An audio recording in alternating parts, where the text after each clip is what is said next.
Ya Devi Sarvabhuteshu Nidrarupena Sanstitaha Namastasai Namastasai Namastasai Namo Namaha.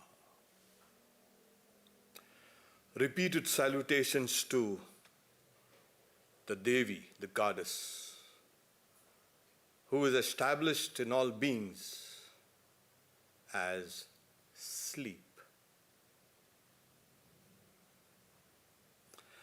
Welcome to today's topic on why the quest for reality won't go away.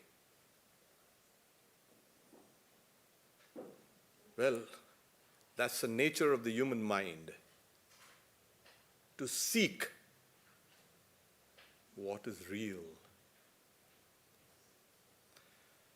And in the very earliest days, this quest took two forms, internal and external.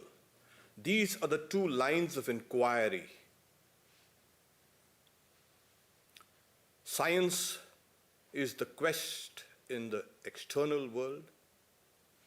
Religion is a quest for reality in the internal world. And this quest won't go away.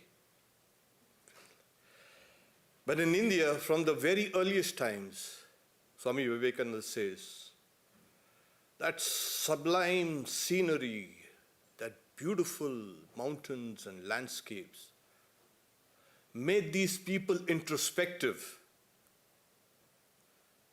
And you find this in the earliest hymns of the Vedas, that inquiry, the quest for reality from the external world was reflected into the internal. And then begins the great doctrines of the Upanishads, the end portion of the Vedas. They have captured the imagination of even present day scientists. And what science is doing today? Well, most of the branches of science are studying consciousness. Can you imagine? Why? What has science to do with consciousness? Science is the logical processes that you dissect, trisect the external world, lay it bare, and try to understand it. But well, and they say if you understand consciousness, that's the last frontier. Sorry. According to the Upanishads, that's the first step. So science also has to, in fact, the whole processes of science from the external world is now entering into the internal world, which the Upanishads traced more than 4,000 years ago. So I lay before you some of the salient points of that ancient inquiry and show you how relevant it is today. There's another point I would like to say. Science was kind of smirking. Now religion is going to die. We have sounded the death knell with our methods. And we find, that there's a death knell, but religions are undying. Why? What's there in religion? Well, it's a quest, and it's not going to die. Never.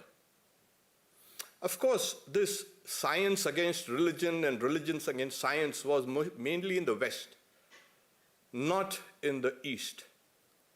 There was no dichotomy between these two streams of inquiries. So you go anywhere, in any cultures, in mountains and caves and forests and deserts, everywhere you find people with a form of religious beliefs.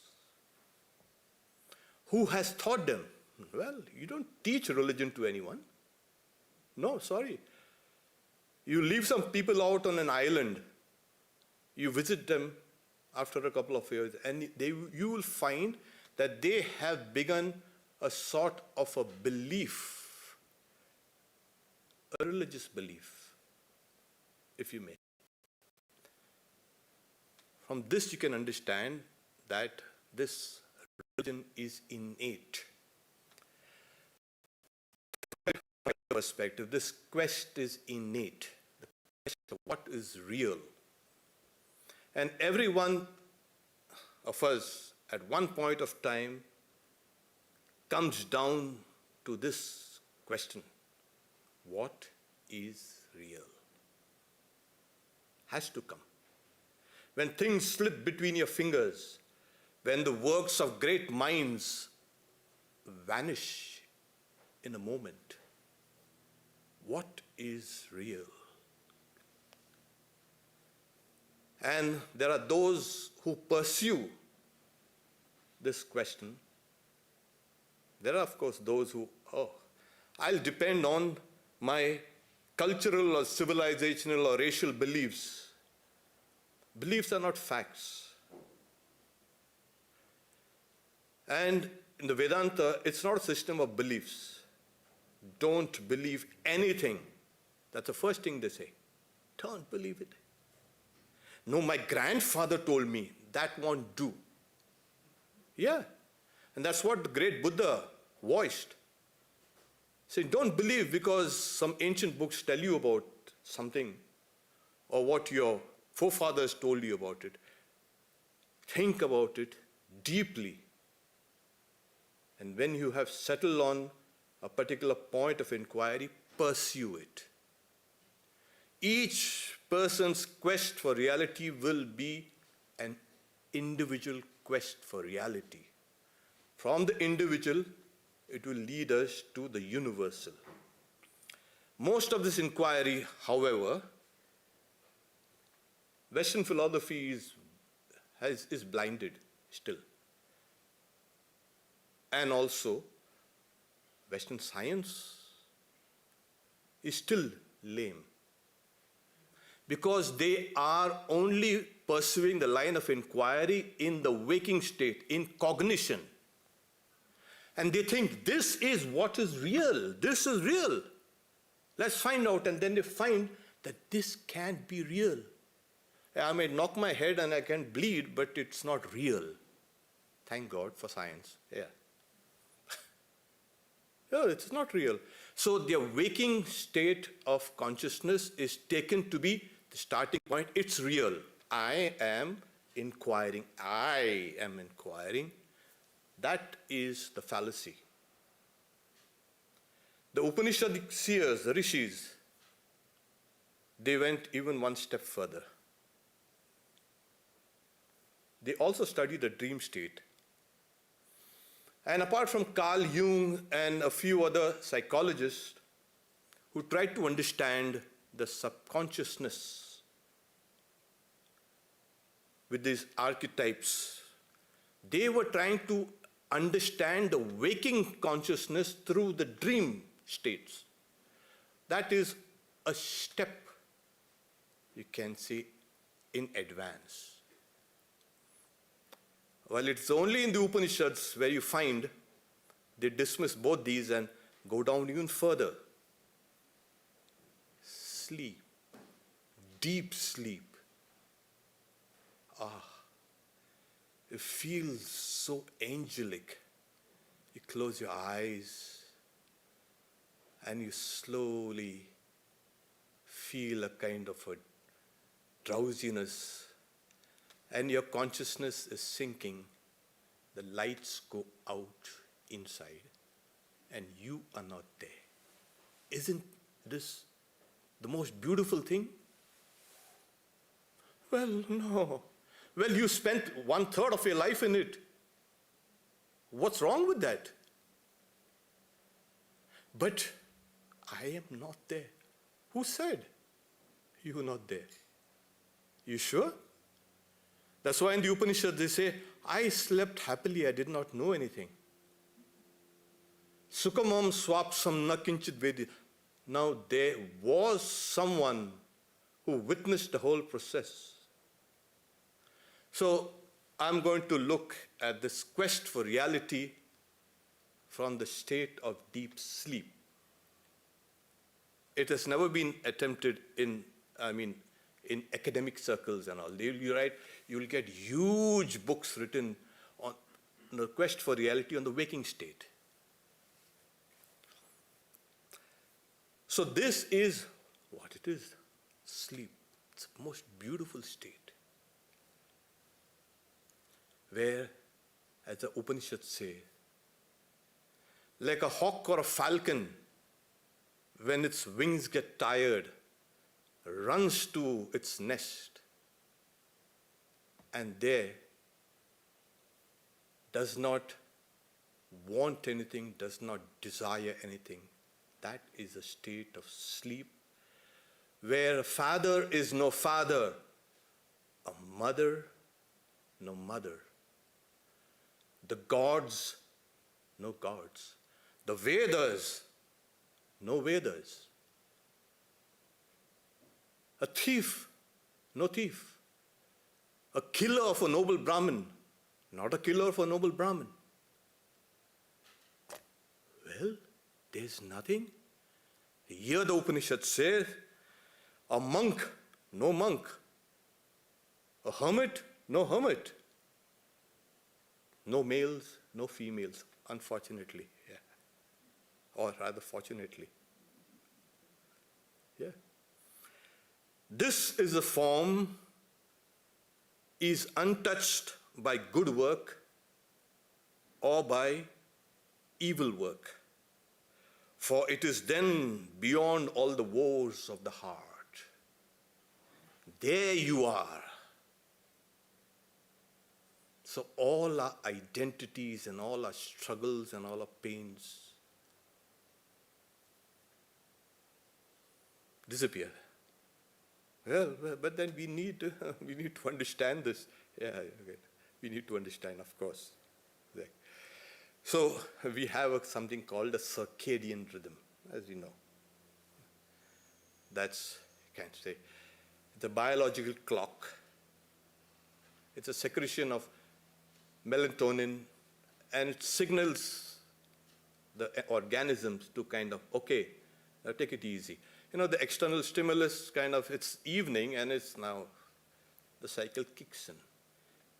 It's not only in human beings that you have this biological clock. We go according to that clock, but fungi, bacteria, mammals, birds, everything has these circadian rhythms. And the problem with humans is,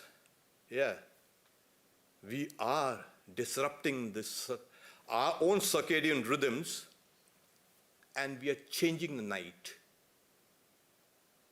And that is harming other living organisms. Oh yeah, we don't realize what we are doing to the world. Okay. So here we are.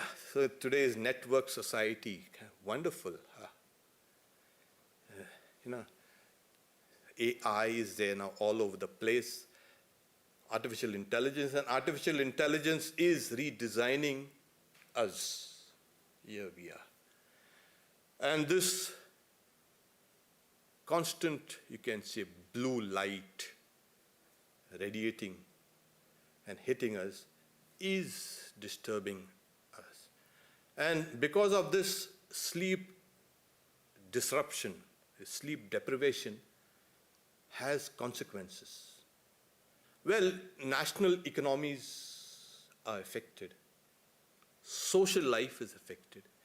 Individual health is affected. There's no doubt about it. We are changing the world. We are not going to sleep. Of course, narcoleptics kind of, they fall asleep anywhere, anytime. You sit down and they have fallen asleep. But that's different. That's a neurological a disorder. So we're not talking about that. We're just talking about just sleep, good sleep. Okay. So in the old days, going to bed was like going to your inner shrine, Nidra Mandir. Oh yeah. You approach sleep with reverence. And in that quotation which I had given from the Upanishads, there's a word they use, the infinite being runs to that state of deep. They use the word infinite being. So you approach that state with that reverence. Now, I remember when we were young, our grandmother used to tell us all these stories from the epics, and we had to kind of signal that we are still awake, and so they could keep on telling us those old stories, and now and then we had to do, and if everything's silent, then they would fall asleep, and they would. For us, we are supposed to repeat the name of God or meditate or something like that, and then when you're feeling drowsy, you fall asleep. It's going to sleep with some good thoughts. But instead today we are checking our phones and messages and this and listening to music, watching something, this, that. And we expect some good night's sleep. Say goodbye to that sleep. Okay, so we have this idea that people say, why should one be ethical and all that? One of the reasons why one should be ethical is, well, if you are tense with something, you have done something wrong, see if you try to sleep with that thought, it's going to push you out. When you have lived a nice, happy day with good spirits, you fall asleep without any problem. And imagine, it's kind of, recently the CDC has declared sleep deprivation a medical emergency. So here we are, public health emergency, epidemic. Here, we are taking sleeping pills and the doses are increasing. We are getting addicted to sleeping pills. We just can't sleep without. Why? It's so natural. It's the most natural thing. It's like breathing, sleep. So, you heard the words, like, the statement, yeah, sleep is for wimps. Well, it's a lie. No. Sleep will fragment your body and mind. Sleep deprivation will fragment your body and mind. You have to have sleep. And that's the reason why today I'll give you a list of things that are impacted negatively by this sleep deprivation. Mental problems, your attention, memory, cognitions, intelligence, your problem-solving skills are all short when you are sleep deprived. Depression and anxiety, of course, there, as well as irritability and anger. Sleep deprivation leads you to this kind of. And long term, it has this psychosis as an effect. Gaining weight, of course, due to craving, you have a high calorie, high sugary, high carb, high, everything high.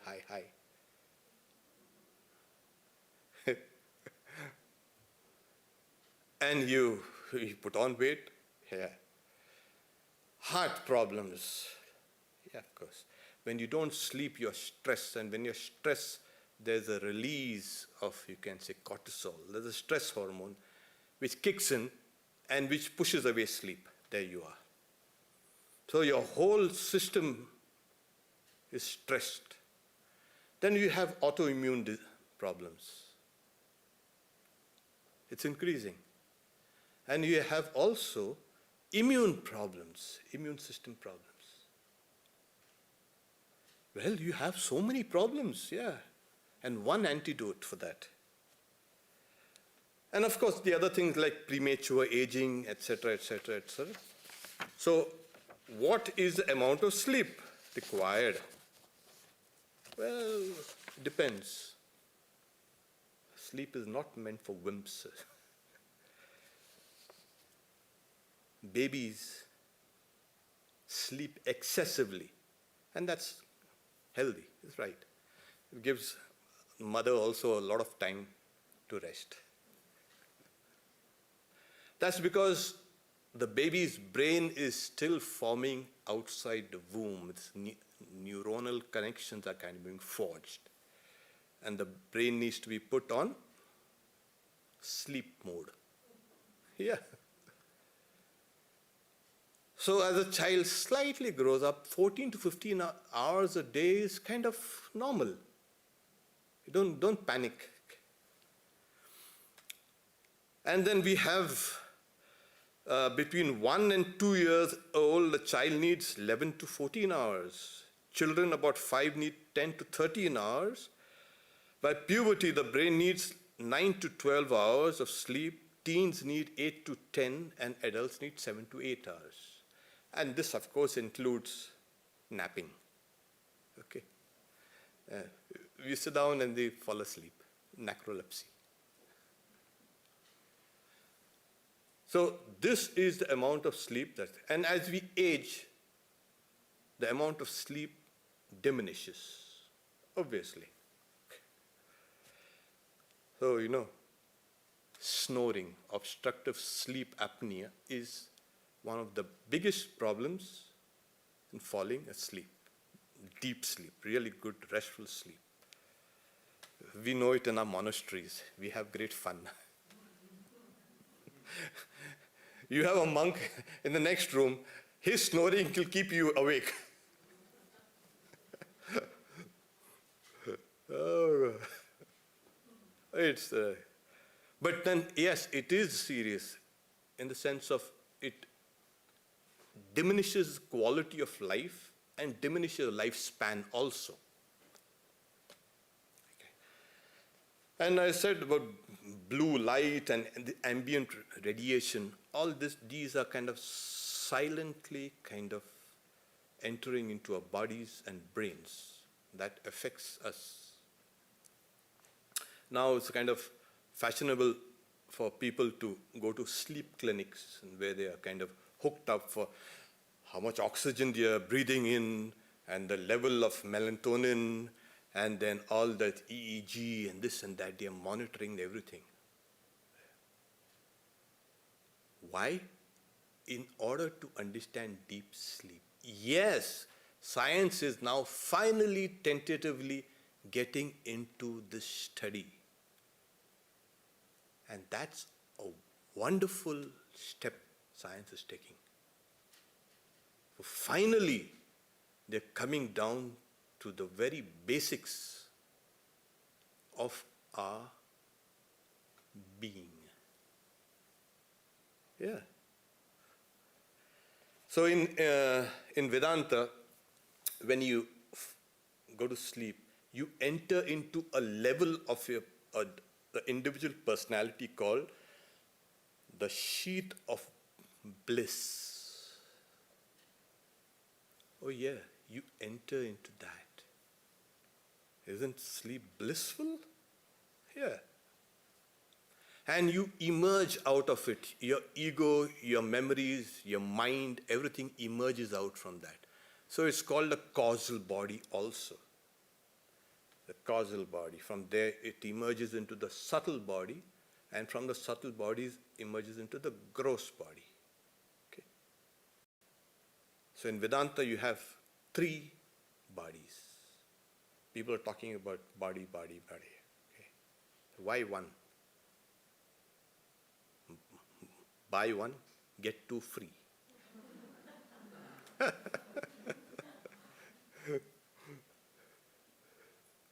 So we all have 3 bodies. Okay. So that's a good thing. Because this external one is kind of too fragile, too perishable. You cannot do anything much with it. You need some fresh material. But that's a topic for another time, another day, don't worry. So this deep sleep, they are now finally understanding. And in some, you can say, Pacific Islanders communities, sleep and dream is kind of venerated. Yeah, they will eat between the sleeping. They will sleep and then they will wake up in the middle of the night and or whenever. They eat a little and go back to sleep. And then they say that the soul leaves the body and travels here and there. Vedanta says, okay, you don't. That's a dream, it's a dream. But the state of dream has been much, you can say, studied from the standpoint of mythology in these ancient communities. So it's not to be dismissed. In fact, religion began with the study of dreams. Why do we dream? Where do we go? That was one of the starting points of religion. Yeah. According to anthropologists, of course. So we have, I won't go into the details of this brain wave patterns, you have something called the beta waves, beta waves. The beta wave, there are three levels: mid-range, high range, and low range. So that's the waking consciousness. Okay? And then you come down to the alpha. That's a time when your thoughts, your cognitions become real. That's a consolidation of a mind and memories. Okay, so just these two. And then we have, of course, the theta, where it's a kind of twilight. The body is languorous, lazy. The mind is still alert. And it has you can say, 4 to 8 hertz. That's the brainwave pattern. That's amplitude here. It's slowing down. And then it goes down to delta. That is deep sleep. 0.4 to 0.5 to 4 hertz. This is deep. So deep sleep is called a delta sleep. Wonderful, isn't it? There is another set of brain waves called a gamma, but then there's a very high intensity, even higher than the beta waves. But their amplitude and everything is more coherent. When people are extremely happy or compassionate, it gives you the feeling of bodily transcendence. Yes. When you feel really happy, you feel you've transcended certain limitations of yours. Those are the gamma waves. Okay. So now you know what's happening where. So we won't go into the details, but what happens is as we dim the lights, shut out everything, and we're ready to sleep, the first thing that happens is it takes about 1 to 7 minutes, or sometimes for me it's much quicker. Close my eyes and I'm off. So that's a stage 1. You're dozing off. This is a non-REM, non-rapid eye movement. You enter into work, you transit through a hypnagogic state. It's a kind of slightly hypnotic state where thoughts, as they say, flutter, melt, and transform. You have no control over any of the thoughts.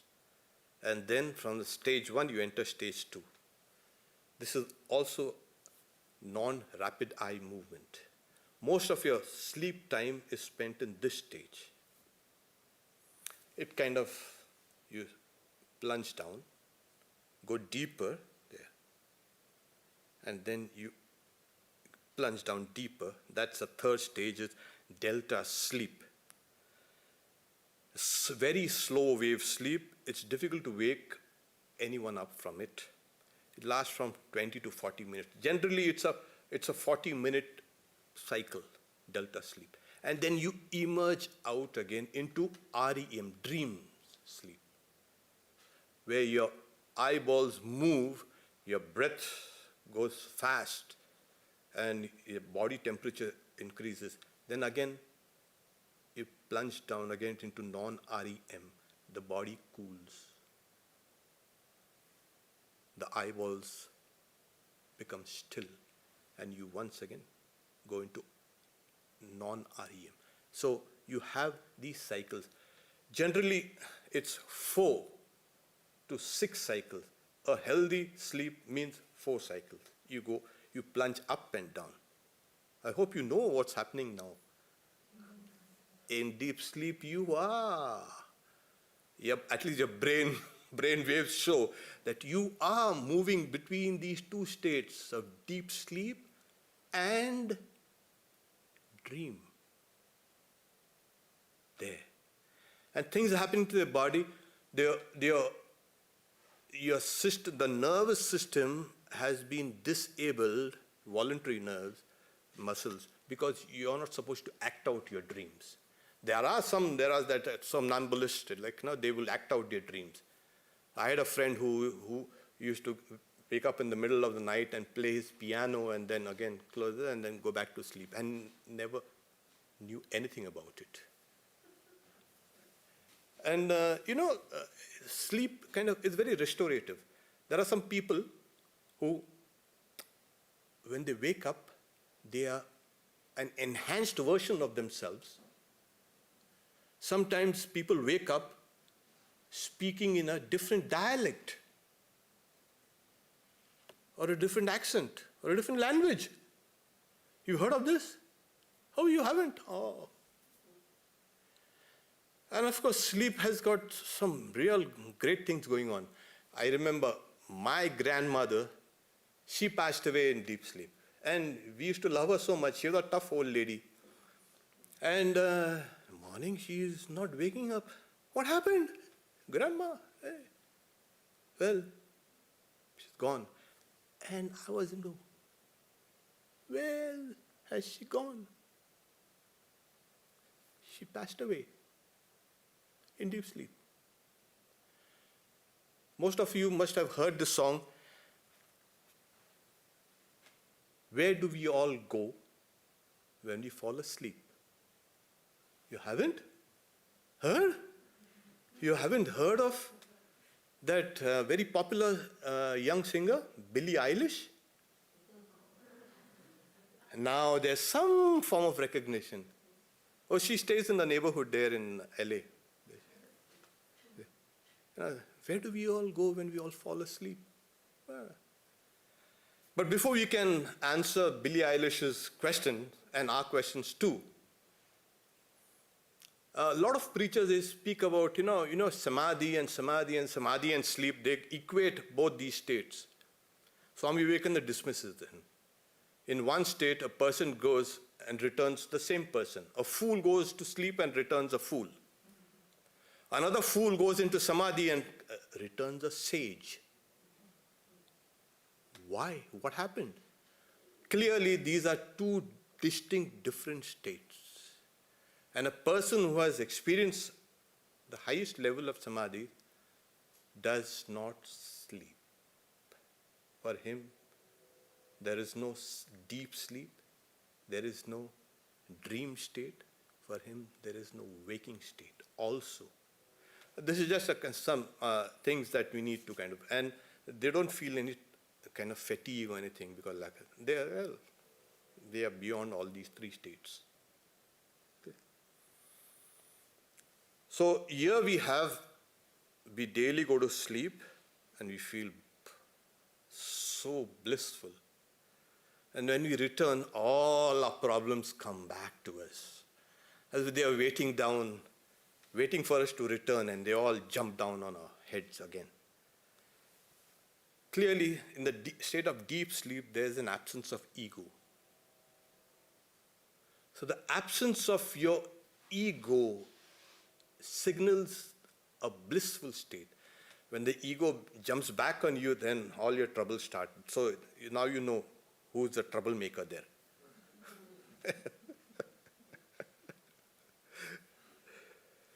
Yeah, and then sleep also was, they say sleep is a brother of death. In Greek mythology, we had they are the twins. Death and sleep are two brothers. So, just giving you a rough idea before we get into the main thing.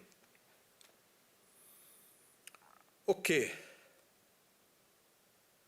So we can proceed now to answer Billie Eilish's questions. Yeah.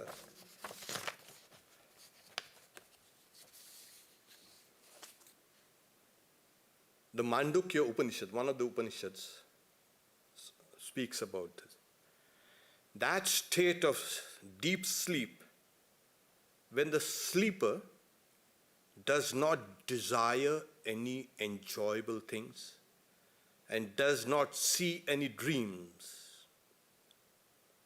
This third quarter, this third state, the entity which is there within you, that falls asleep, is called prajna, one who knows.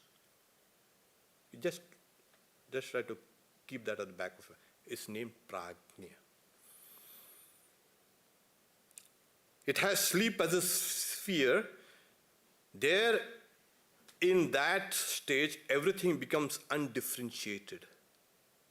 There is a mass of consciousness abounding in bliss. This is the doorway to the states of waking and dream.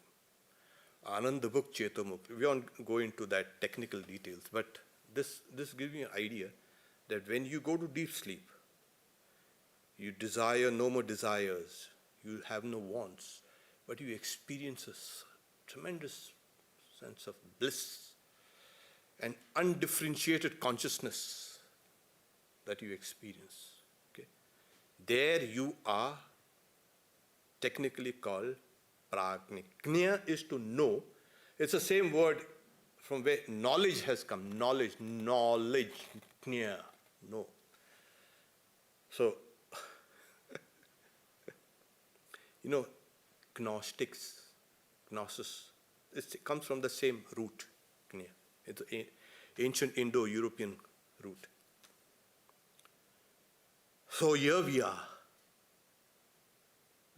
So there's a story, a kind of teaching. Uddhalaka was the son of Aruni, the ancient sage. Uddhalaka, son of Aruna, said to his child, Svetaketu, "Oh, good-looking one, learn from me about deep sleep. When a person is spoken of as one who sleeps, it's called a swapiti.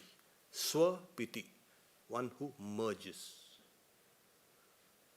Then that person becomes merged in existence. Here it is. That person is merged in existence. It's not that what you experience as, I am not there. You are not there because you have merged in something called existence. The fundamental reality. Well, hold on to your seats now. I'm going to go a little deeper. In that state, the person attains his own real self. But we don't know. Yeah, we'll come down to that. So this is a staggering implication. In the Yoga Sutta they say, sleep is a movement of the mind that embraces the feeling of voidness. Nidra, saying smriti. So abhava pratyaya vritti nidra. Okay. So that's a general experience. We have an absence of anything around. So the mind simply just merges. Now, another Upanishad takes up this question. But it teaches us through a story. Okay? A young preacher, young boy, proud of his learning, goes to a king, the king of Kashi. Kashi was an ancient city, is an ancient city. So the king's name is Ajatashatru and the boy's name is Balaki. So he's called a proud Balaki. So he goes, I'll teach you about Brahman. See, yeah, go ahead, teach me. And then he gives him 12 meditations. He starts with one meditation. The teachings are in the form of meditations. The Upanishad, that's the difficulty in studying the Upanishad. People think it's poetry. No, they are deep meditations. So every time he's giving one aspect of that reality, the king dismisses, saying, oh, no, sorry, don't. I know that Brahman to be this, giving a higher aspect. So 12 times Balaki teaches the king with certain aspects of the reality, and 12 times his teachings are dismissed. He's saying, is that all? The boy's pride is kind of dashed. He's saying, I approach you as a student. So he's saying it's against a form that a Brahmin will approach a Kshatriya, king, to learn. But I will teach you. So he takes him by the hand, takes him to another part of the palace where there's the person who's sleeping. So he uses the epithets that he had used in the dialogue. Great, radiant, white-robed Soma. That person is fast asleep, does not respond. So the king pushes that person awake. He wakes up, he sees the king, and he hurriedly leaves that place. The king asks, when this being, which is full of consciousness, was sleeping, where was it? And when did it return? How did it return? Balaki did not know. Then the king says, when this being that is inside, is called Vijnanamaya, full of consciousness, is thus asleep, it absorbs at the time the function of the sense organs and through its own consciousness and rests in the supreme space which is in the heart. When the being absorbs them, it is called Swapiti, as I said, one who is merged in. The organ of smell is merged, the organ of speech is absorbed, the eyes are absorbed, the ear is absorbed, and the mind is absorbed. The king further taught him that when that being emerges out from that state, it emerges out from 72,000 subtle nerves called nadis, like a spider that has woven its thread and moves on its own thread. The spider has woven thread from its own body. It does not take material from outside. So that being emerges out through this network of nerves it has created. And that creation, which is again the topic of another talk, are these subtle nerves created by karma. Anyway, so this much first. Well, what was the distinction between the young scholar's teachings and the king's teachings? So generally in the waking state, saying the soul and the mind and the body and the senses and everything is kind of just blended together, mixed up. It can be separated. In the state of deep sleep, there is a separation. The body is kept alive by its functions, but it is not conscious. So if you say, oh, you are a soul, you are so beautiful, you are divine, that guy is just a piece of flesh out there. Yeah.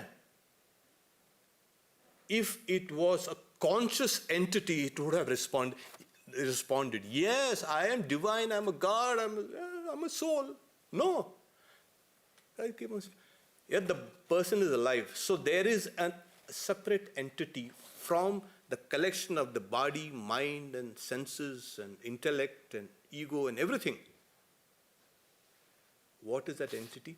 That is individual consciousness, which actually is merged in existence, in the great existence. And the Upanishad says, like a loving husband and a wife, they embrace, they do not know anything internal or external. So this individual soul, when it is merged in the Supreme Soul, does not know anything external or internal. This is its supreme attainment. So every night, when you go to bed, when you fall asleep, your individual soul is merged in the Supreme Soul.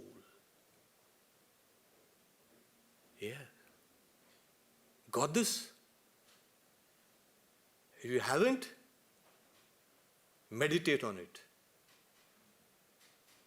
There is an entity completely separate from all this,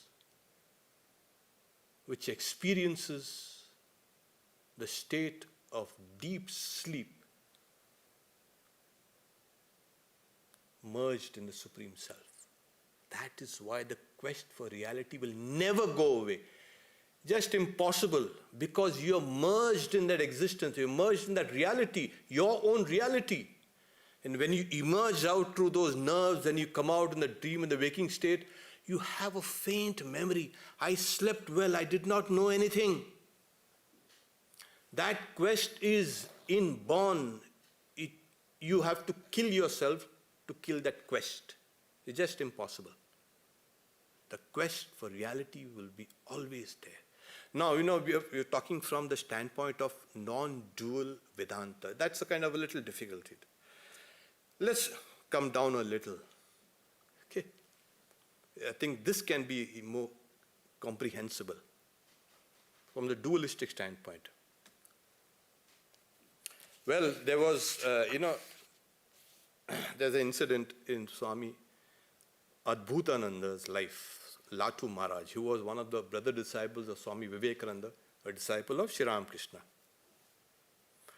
So, he's saying, he was a very devoted attendant of Sri Ramakrishna. So, he spent his whole day working hard, attending to Sri Ramakrishna's needs. And by evening, he was tired, yet he was fanning Sri Ramakrishna. He's drowsy.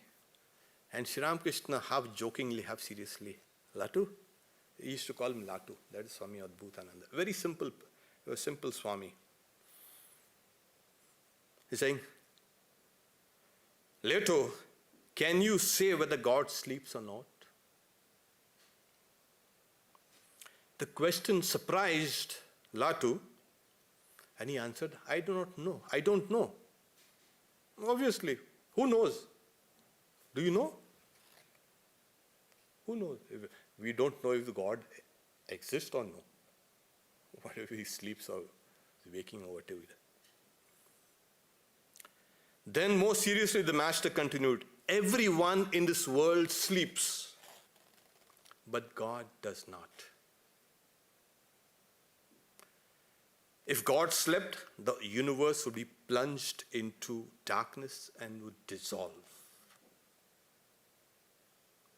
God must remain awake, day and night, taking care of all creatures. So now you know who's taking care of you. Yeah. So they say, so that all creatures can sleep without fear. Latu was amazed. Do you mean that God takes care of his creatures while they are sleeping? Sri Ramakrishna said, yes. That is right. He lulls his creatures to sleep and stays awake to guard them, to watch over them. When I first read it, it was a kind of massive revelation for me. Now you can understand, obviously, the dynamics of deep sleep, the dynamics of this reality. Who is looking after you? If you think sleep was just another kind of, sleep is for wimps, sorry, like I said. That won't hold water. This is the mystery of deep sleep. And in Vedanta they say, this waking state is like a sleep of ignorance. Yanisha sarva bhutanam tasyam jagra. So this waking state, we are all in the sleep of ignorance. And one day, this sleep will break and we will wake up to this reality that we have been searching for. And there you will find that your individuality is part of that universality.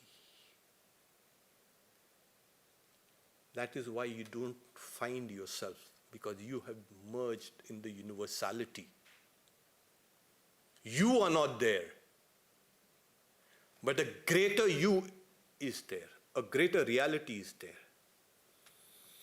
That is what is called inquiry into deep sleep through the state of the supreme, you can say, reality.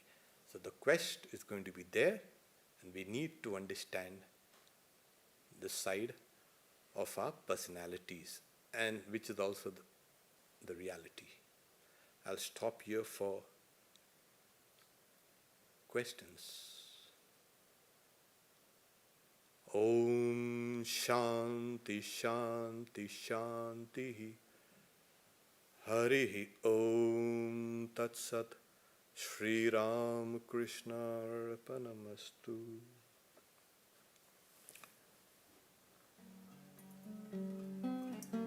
There.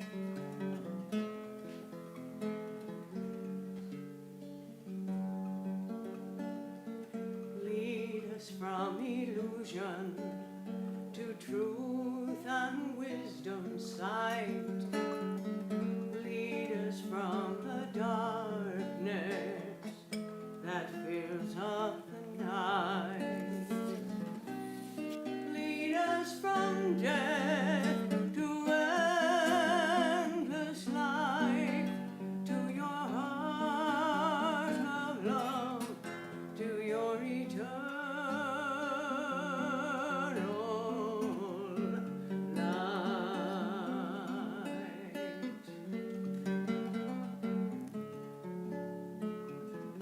Reach us through every veil that seems to hide your face, beyond our every ignorance, beyond both time and space. Give us strength and courage through thy blessed grace, and fill our hearts with your love by your sweet, compassionate face.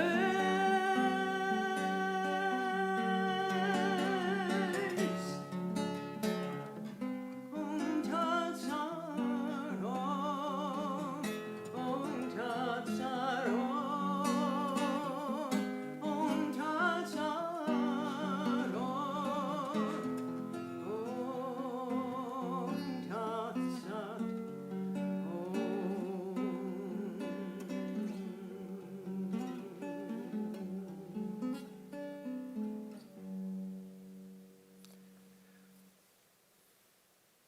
Thanks for that wonderful song.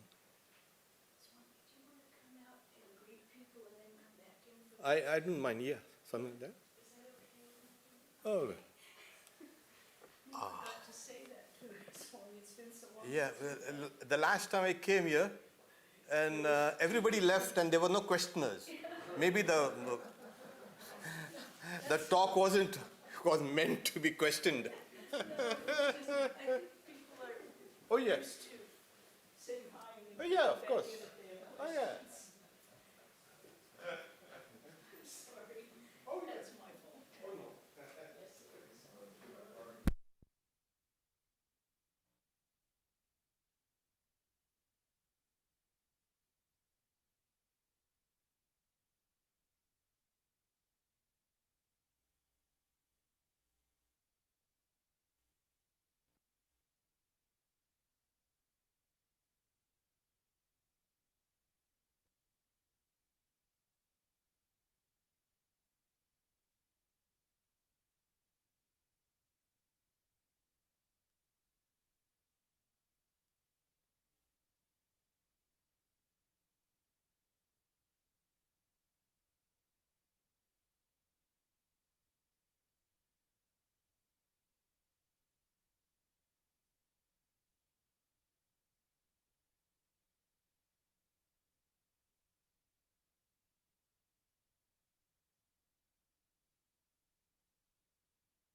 Yeah, good. Back. I wanted to kind of finish by in 45 minutes. That was the kind of plan. But I felt that I would rush through certain important points, and that would be doing a disservice to Sri Ramakrishna. And I might as well clarify certain things. Yeah, because these are the things that are not popular amongst the general people. I mean, those who even speak about in our terms of Vedanta and this and that. It's just these are the things that it's not frequently dwelt upon. Deep sleep. So I decided to take this kind of route to find where is this reality? Interesting. And one of the things that you get when you study these old literature, Vedic literature, is this. My God, amazing. We have that comprehensive search for the reality. Anyway, you have any questions? You know what happened? I did not mention next Sunday's no announcements. So the next is all in the self and the self in all. Sarva Devananda, Sarva Priyananda. So there you are. All in the self and self in all. Yeah, good.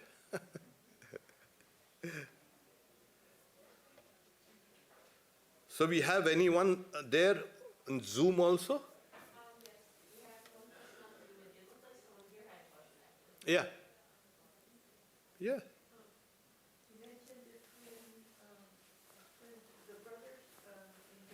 Yeah, sleep and death.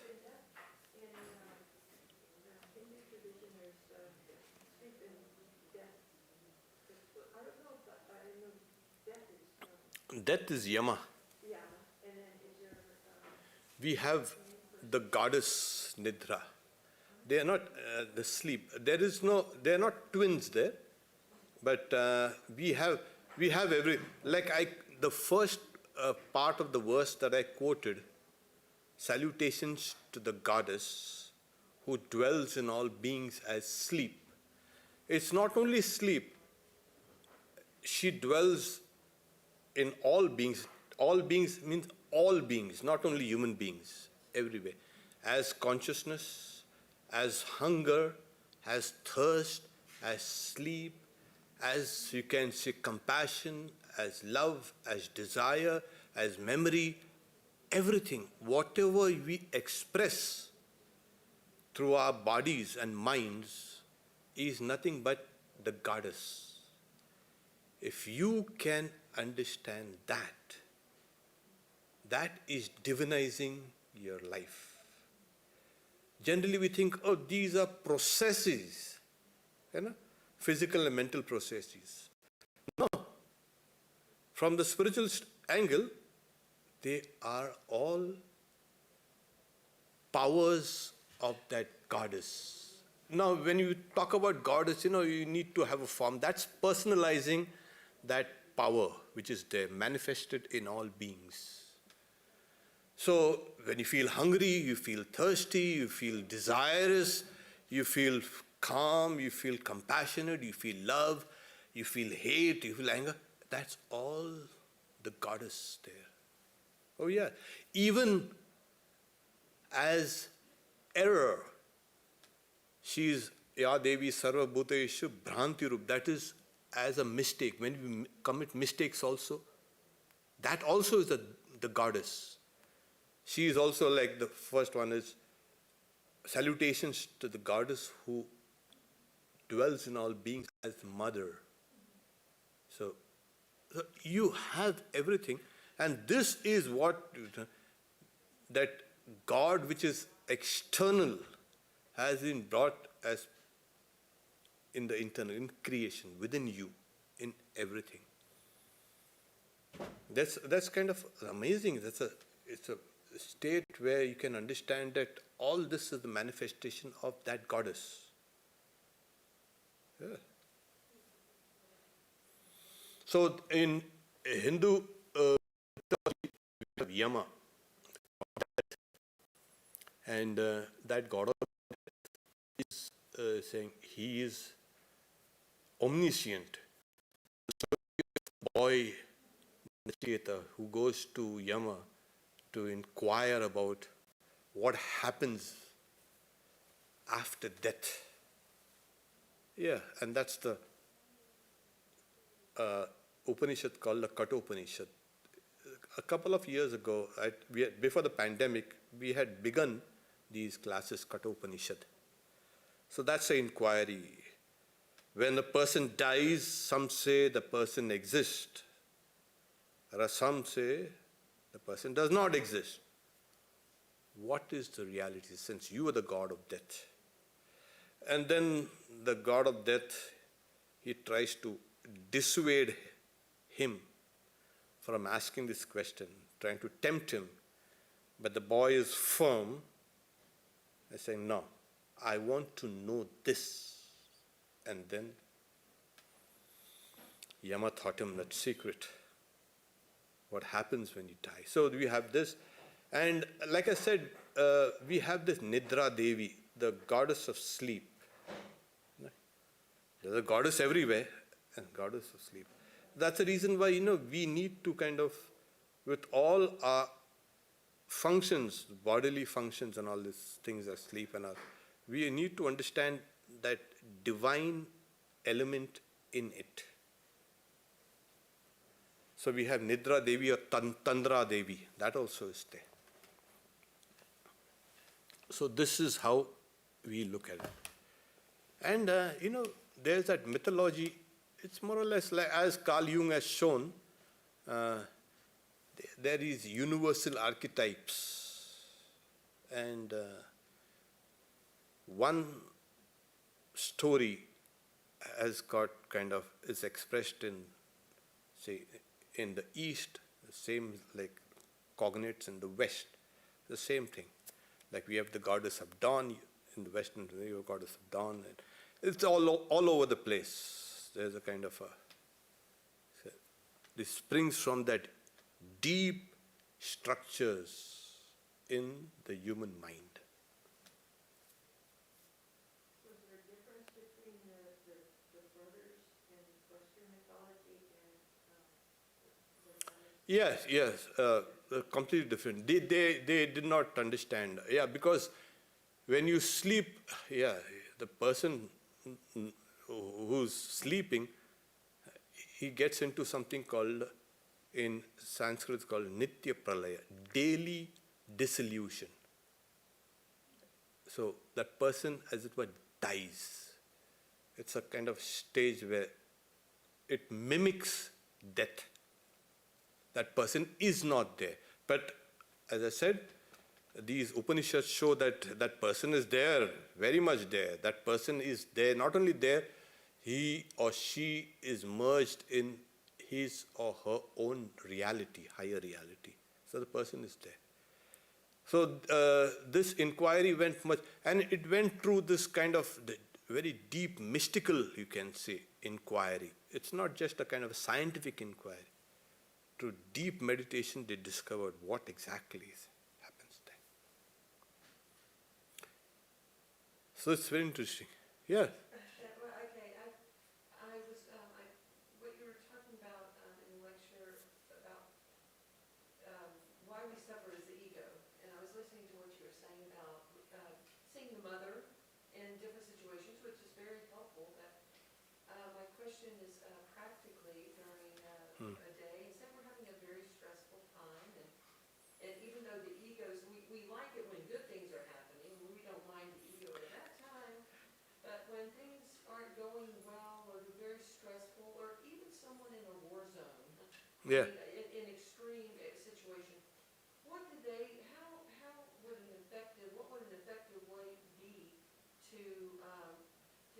yourself out of that and to really grow from it. Not just to say, oh, that's mother, that's mother, that's mother.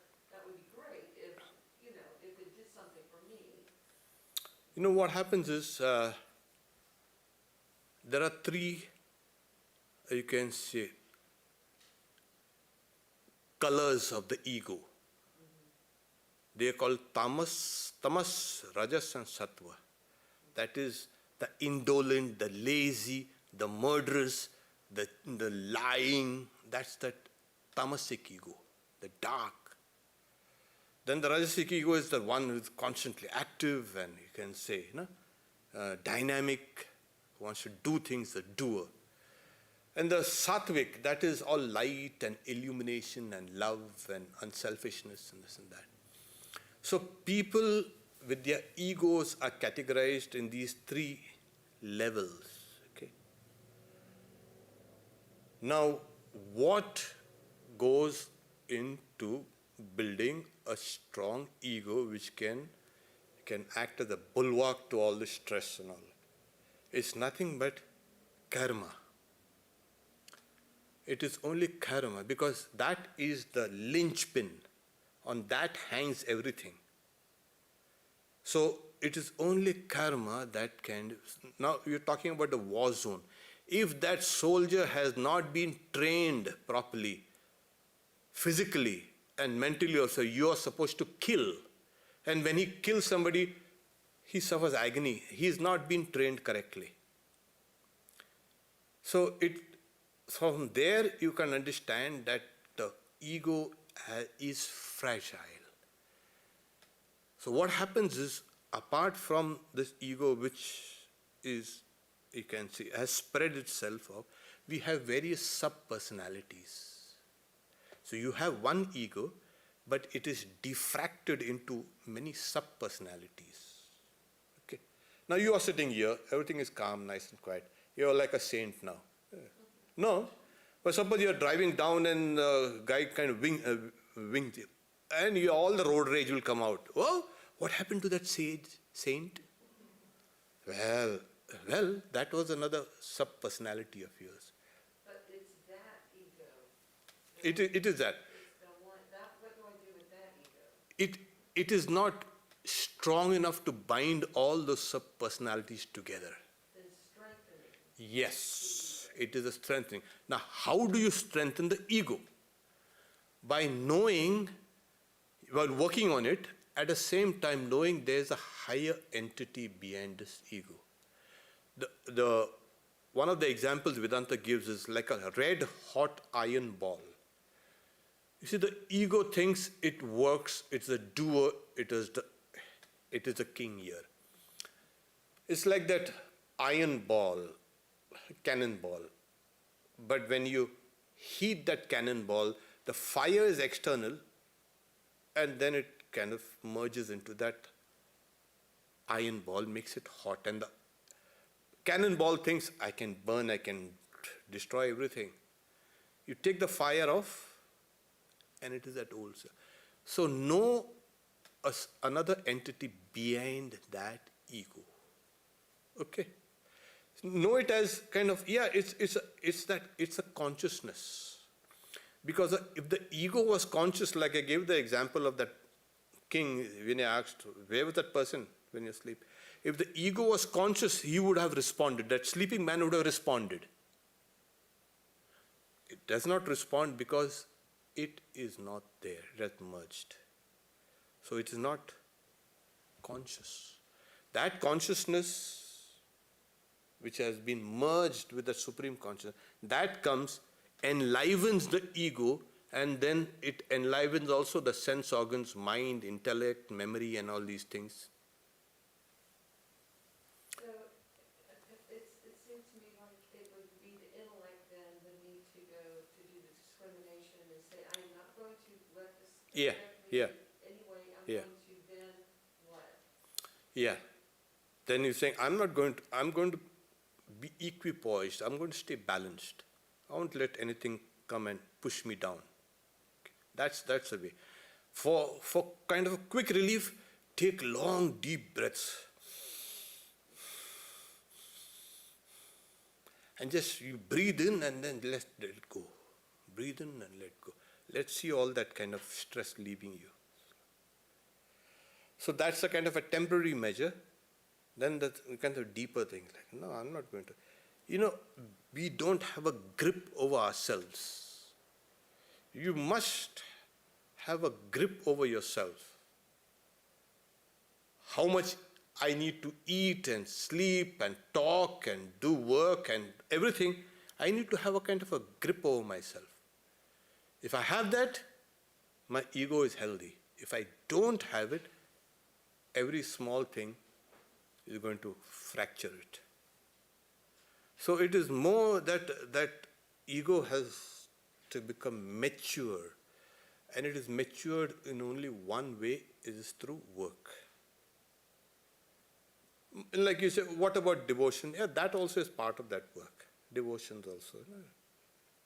Keeping thinking good thoughts, and this and that. And what happens is, the more you think about yourself, the more frightened you become. The more think about others. You are suffering. See, the world is suffering even more than, my God. If you probably know how much pain and suffering is there in the world. Mine is nothing compared to what people are undergoing. Innocent people, for no reason at all, are suffering. And not only from basic things like food and electricity or clothes, and they are caught up in a war zone. We're talking about the soldiers, what about the people there? What wrong did they do? They are caught up in that. And it's terrible. So when you look at that, and then for you it's a good thing, Whenever you feel stressed and tense and this and that, think of Holy Mother. See how much she endured and how strong she was. Yeah. My suffering is nothing compared to Holy Mother's. Tell yourself.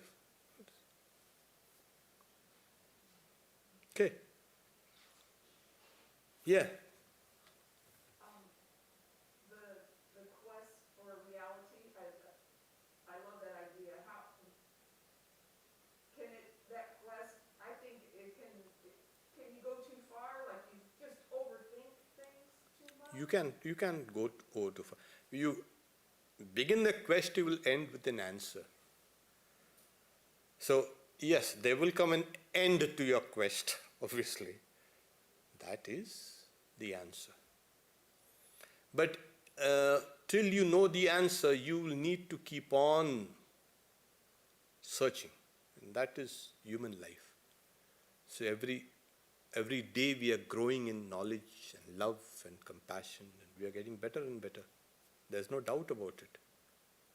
So it's a quest. So Can the quest though should it feel positive? What if it's just like, it's like a searching, like you're searching. struggling, like a struggle. You're struggling to understand the ground reality. Now, if you're struggling against some kind of backache, that's a pain. Okay, is that a quest? No, there are solutions for that.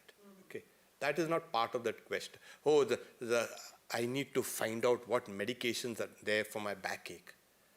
That's a different quest. This is the quest for reality. It's a quest of what makes you you. That will always be there. For some people, it's a conscious quest. For most people, it is a subconscious quest. It is pushing you towards it. It has to be. That is the power behind all your activities. The very fact that you want to know more, that's a part of that quest. So it will be there, always behind it. So the more you know, the better you become. You get a clear idea of what you are. What are you in this world for? This world appears so huge and big, but look from outside, from outer space here, this thing is kind of insignificant. And yet, this whole thing depends on your consciousness. It's as if the universe wants to know itself through your consciousness. You are so fragile, yet so powerful. You can know the stars and galaxies and the whole of this creation, your own consciousness. So find out what's that. So you start from outside and inevitably you will come back inside. Have to come back because you're talking about consciousness. So kind of amazing, circuit round and come. So this will always be there. If you don't do it, I don't do it, someone else will do it. And we will reap the benefits of those answers. When a person first landed on the moon and then walked on the moon, we said, the first step for mankind. It's that first step for me. I'm the first man to walk on the moon. He never said that. It was who? Neil Armstrong and kind of. Yeah. The first step for mankind. One small step. Yes. Yeah. Yeah. So you see. And we hear, we have reached the moon. What do you mean you? Did you? No, we. Our species, we have reached the moon. So we all help each other in that way. One person's quest will help the others. So the more you know about your reality, the more the people around you will be benefited. You will become more loving and compassionate instead of becoming cranky. Huh? No. And then people will say, my God. There are, this person is so religious. Daily devotion. That guy is very religious, but he's a drug peddler also. What? How can that be? That cannot be. Either one of them is true. So religion or search for reality has to transform all other aspects of life. Has to. So if you are religious here, you will be religious there, you will be religious there, you will be religious there, everywhere. But we limit our religion only here. There's only outside. So the more you find answers, the more transformations take place and the others will also benefit from them. That's the only way to make the people around you happy. You cannot make the whole world happy. Sorry. That's an illusion which can. Okay. Don't have that illusion. Yeah, but you can make yourself and the surrounding happy. And if a large number of us can do that, we can change this whole world. Yeah. That starts from here.